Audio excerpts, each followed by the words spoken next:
तर साकीनाक्यात शिवसेनेच्या वतीनं रिक्षाचालक मालकांचा सन्मान सोहळ्याचं आयोजन करण्यात आलेलं आहे। आमदार दिलीप लांडे यांनी रिक्षाचालकांचा गणवेश परिधान करून कार्यक्रमाला उपस्थिती लावली आहे। सोहळ्यासाठी शेकडो रिक्षाचालक मालक मोठ्या संख्येनं उपस्थित होते।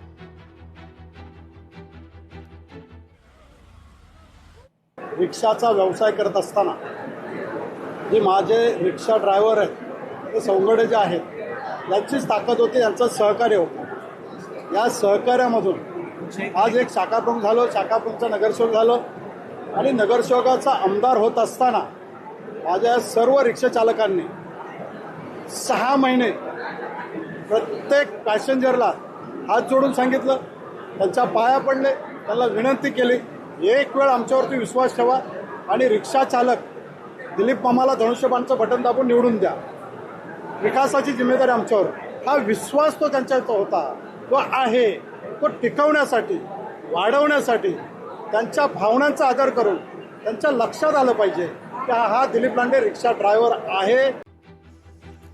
एक महत्वाची बातमी आपण पाहूया। तर स्वर्गात इंद्र राज्यात देवेंद्र असं निलेश चंद्र मुनी म्हणतायत। महाराष्ट्राचा राम फडणवीस असल्याचं देखील निलेश चंद्र मुनी यांनी वक्तव्य केलेलं आहे। स्वर्गात इंद्र राज्यात देवेंद्र असं निलेश चंद्र मुनी यांनी वक्तव्य केलेलं आहे।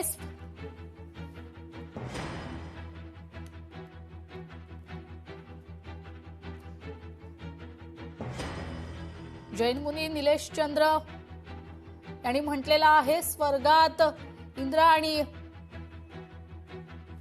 रामरक्षा कवच हे घरी वाचत असते, रोडवर नाही। रोडवर कुराण वाचलं जातं। उद्धव ठाकरे यांचं सर्व संपलेलं आहे। स्वर्गामध्ये इंद्र, दिल्लीत नरेंद्र आणि राज्यात देवेंद्र।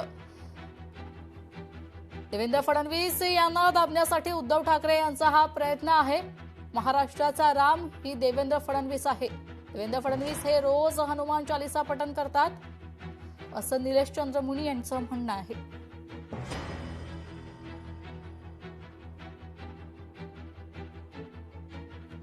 आपण पाहतोय महाराष्ट्राचा राम ही देवेंद्र फडणवीस आहे। देवेंद्र फडणवीस हे रोज हनुमान चालीसा पठण करतात। औरंगजेब आमचा भाऊ आहे असं उद्धव ठाकरे यांनी म्हटलं होतं। त्यामुळे मुस्लिमांना खुश करण्यासाठी त्यांनी कुराणचं पठण करावं, असं रामरक्षा कवच नाही। हे लोक मोहन भागवत यांचे विरोधी आहेत। आम्ही सनातन धर्माला पुढे नेणारे लोक आहोत।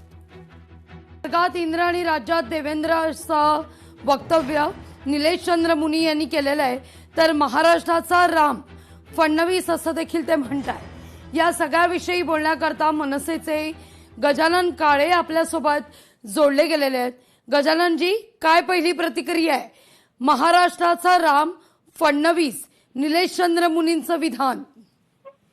एक मला वाटतं आतापर्यंत भारतीय जनता पक्षाचे कार्यकर्ते, नेते, मंत्री यांना श्री नरेंद्र मोदी देशाचे पंतप्रधान हे कधी राम वाटायचे, कधी छत्रपती शिवाजी महाराजांचा अवतार वाटायचे। आता फक्त सत्तेचे पाय चाटण्यासाठी निलेश चंद्र सारखा एक बोगस मुनी, ज्याला जैन समाजाने अगोदरच नाकारलेला आहे, तो या पद्धतीचं विधान करतोय की देवेंद्र फडणवीस यांनी जर खाली गेला तर आपल्याला कळेल की हे राम आहेत की लोकांच्या मनातले रावण आहेत। त्यामुळे हे सत्तेचे पाय चाटण्यासाठीचे उद्योग आहेत।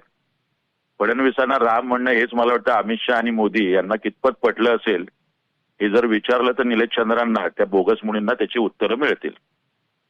अगदी या सगळ्या संदर्भात आपण जर पाहिलं तर निश्चितच निलेश चंद्र मुनींची अगदी वारंवार भूमिका जी आहे ती आपण बदलताना महाराष्ट्रानं पाहिलेली आहे।